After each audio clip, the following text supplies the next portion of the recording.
बिस्मिल्लाहिर्रहमानिर्रहीम। मैं हूं मुख्तार हुसैन और आज हम इस लेक्चर के अंदर पंजाब टेक्स्ट बुक्स की जो मैथमेटिक्स है उसमें हमने 9th क्लास की मैथमेटिक्स की एक्सरसाइज 1.1 को स्टार्ट करने चल रहे हैं। 9th हमारे पास मैथमेटिक्स का ये लेक्चर्स होगा। इसमें हमारे पास एक्सरसाइज नंबर हमारे पास जो होगी वो 1.1 होगी, मींस फर्स्ट चैप्टर की फर्स्ट एक्सरसाइज, और फर्स्ट से हम आज इसे स्टार्ट कर रहे हैं। और मैं इंशाल्लाह ताला आपको इस जो है वो 9th क्लास के ऑल जो बुक के लेक्चर्स होंगे वो इस चैनल पे प्रोवाइड करूँगा, और मैं उम्मीद करता हूँ कि आप लोग जो है इसे अच्छे तरीके से अंडरस्टैंड करेंगे और आपके लिए ख़ास तौर पे जो 9th और 10th क्लास के जो बच्चे हैं उनके लिए आपके लिए इम्पोर्टेंट भी होगी। मैं आपके सामने ये 9th क्लास की बुक जो है वो शो कर रहा हूँ। ये हमारे पास 9th क्लास की जो बुक है ये डिफरेंस पंजाब बुक बोर्ड जो हैं इनके अंदर इस्तेमाल होती है। मींस ये लाहौर बोर्ड में भी यही पढ़ाई जाती है, साहिवाल बोर्ड में, सरगोदा बोर्ड में, और तकरीबन ये 9 हमारे पास बोर्ड्स के डिफरेंस पंजाब है इसके अंदर पढ़ाए जाते हैं। इनके अंदर हमने इसी बुक्स को ही पढ़ते हैं। तो 9th क्लास के बाद इंशाअल्लाह ताला हम जो नेक्स्ट भी क्लासेस शुरू करेंगे, और मैं कोशिश करूँगा 9th और 10th क्लास के जो कंसेक्टिव लेक्चर्स ये आप लोगों को प्रोवाइड होते रहें। तो हमारे पास यहाँ पे क्वेश्चन नंबर 1 में हमसे ये कहा गया कि आप लोगों ने क्या करना है, हमें डिफरेंस मैट्रिक्स दी गई हैं और हमने उनका ऑर्डर फाइंड करना। Find order of matrix. हमारे पास जो मैट्रिक्स दी गई हैं हमने इनका क्या करना है, ऑर्डर फाइंड करना है। अगर इसी क्वेश्चन को ही उर्दू में ट्रांसलेट कर लें तो हमारे पास उर्दू की जो बुक है इसमें वो लिखा होता है हमारे पास ये क्वेश्चन इस तरह से मौजूद होता है कि कालब का मर्तबा मालूम करें। तो इंग्लिश में हमें जो लफ्ज़ बोल रहे हैं यहाँ पे ऑर्डर, उसके लिए हमारे पास जो है हमारे पास उर्दू मीडियम की बुक में उसमें यही क्वेश्चन यही सेम एक्सरसाइज में मौजूद होता है, कालब का मर्तबा मालूम करें। तो अब हम कालब का मर्तबा सीखने से पहले हम कालब को मीन्स हम मैट्रिक्स को यहाँ पे सीखेंगे। सबसे पहले मैं आपके पास यहाँ पे डिफरेंस क्वेश्चंस मौजूद हैं। क्वेश्चन नंबर जो हमारे पास 1 है इसमें हमारे पास ए से लेकर एच तक हमारे पास यहाँ पे 8 पार्ट इसमें मौजूद हैं। फ़र्स्ट ऑफ़ ऑल मैं इसका ए पार्ट ही लिख रहा हूँ। यहाँ पे हमारे पास जो मैट्रिक्स जो हमें कॉलम दिया गया है उसके अंदर ये एलिमेंट ये इसके रुकन मौजूद हैं जो कि मैंने वाइट बोर्ड पे लिख दिए हैं। तो सबसे पहले आप मैट्रिक्स को सबसे पहले आप कॉलम को ज़रा जानिएगा। कॉलम दरअसल होता क्या है, हमारे पास जो सेट ऑफ रियल नंबर होता है जिसके अंदर हमारे पास हम जानते हैं कि set of rational number union set of irrational number होते हैं, यानी कि हकीकी अदाद का सेट जिसमें नातक और गैर नातक अदाद जो है वो मौजूद होते हैं, उसे हम क्या कहते हैं, उसे हम रियल नंबर कहते हैं। जो हमारे पास रियल नंबर का जो सेट होता है, रियल नंबर के सेट के अंदर जो नातक नंबर और गैर नातक मौजूद होते हैं उसे हम रियल नंबर का सेट कहते हैं। रियल नंबर के सेट के अंदर से हमने कोई से 2, 4, 6 इवन नंबर में या और नंबर में हम अपनी मर्ज़ी से उनके अंदर से रियल नंबर ले लेते हैं। फॉर एग्ज़ाम्पल यहाँ पे हमारे पास for all A, B, C, D any 4 real numbers हमारे पास मौजूद हैं। तो यहाँ आप 4 नहीं तो आप इसके अंदर ज़्यादा भी एलिमेंट ले सकते हैं, कम भी ले सकते हैं, एक एलिमेंट के साथ भी बन सकता है हमारे पास, लेकिन नॉन एम्प्टी नहीं होगा हमारे पास। तो यहाँ पे हमने कोई से 4 रियल नंबर ले लें, उनको हम इस तरह से अरेंजमेंट कर दें कि वो हमारे पास एक रेक्टेंगुलर फॉर्म में आ जाए या स्क्वायर की फॉर्म में हमारे पास उन नंबरों को हम तरतीब दे दें।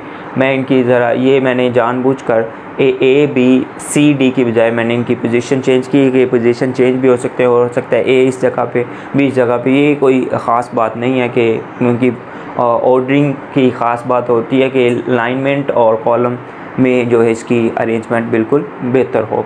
तो हमने क्या किया है, ये जो हमने रियल नंबर्स को लिख लिया है इनको इस तरतीब में दे दिया कि ये हमारे पास लाइक रेक्टेंगल जिसे हम उर्दू में बोलते हैं मुस्ततील, या लाइक स्क्वायर जिसे हम उर्दू में बोलते हैं मुरब्बा।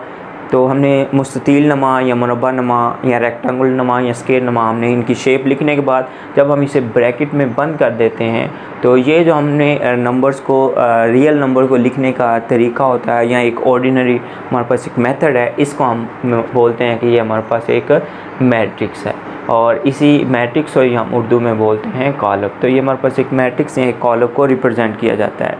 अब मैट्रिक्स में हमने यहाँ पे फाइंड करना है मैट्रिक्स का ऑर्डर। मैट्रिक्स का ऑर्डर मतलब कि मैट्रिक्स का मर्तबा। उसके लिए हमें दो चीज़ों का इल्म होना चाहिए कि हमारे पास मैट्रिक्स की रो क्या होती हैं और मैट्रिक्स के कॉलम क्या होते हैं। रो मतलब कि उर्दू में बोलें तो इसे हम उसके बोलते हैं हमारे पास कतारें, और इंग्लिश में कॉलम जो है वो उर्दू में भी उसे कॉलम का ही लफ्ज़ दिया जाता है। तो हमारे पास जो हॉरिजेंटल अरेंजमेंट ऑफ नंबर्स है इस कॉल्ड अ रो। जो हमारे पास उफ़क़ी सिमत में नंबरों की तादाद लिखी गई होती है उसको हम उनकी कतारें कहते हैं, और जो वर्टिकली ऑर्डर में हमारे पास नंबर्स लिखे गए होते हैं वो हमारे पास ये कॉलम कहलाते हैं। लाइक ये हमारे पास ए बी ये हमारे पास फर्स्ट रो है, डी सी ये हमारे पास सेकंड रो है, और कॉलम की बात करें तो ए डी हमारे पास फर्स्ट कॉलम है और बी सी हमारे पास सेकंड कॉलम है। हमने जो ऑर्डर ऑफ मैट्रिक्स लिखना लाइक ये हमारे पास ऑर्डर मैट्रिक्स है, इसका हम नाम जब भी लिखेंगे नाम इसका हम कैपिटल लेटर में लिखते हैं। फॉर एग्जांपल मैं इसका नाम लिख रहा हूँ जो है वो एम लिख रहा हूँ, ये हमारे पास एम मैट्रिक्स है। हमने order of M matrix find करना है, तो ऑर्डर ऑफ मैट्रिक्स एम, तो हमारे पास ऑर्डर ऑफ एम हमारे पास क्या आ जाएगा। फ़र्स्ट ऑफ़ ऑल इसके अंदर नंबर ऑफ़ रोज़ हम जहाँ पे चेक कर सकते हैं, ये 1 और ये 2, इसके अंदर नंबर ऑफ़ रोज़ 2 हैं और बाय नंबर ऑफ़ कॉलम, तो इसके अंदर हमारे पास कॉलम भी कितने मौजूद हैं, 2 मौजूद हैं। तो इस तरह से हम कॉलम का मर्तबा या कॉलम का ऑर्डर लिखते हैं 2 बाई 2, यानी कि number of rows by number of column.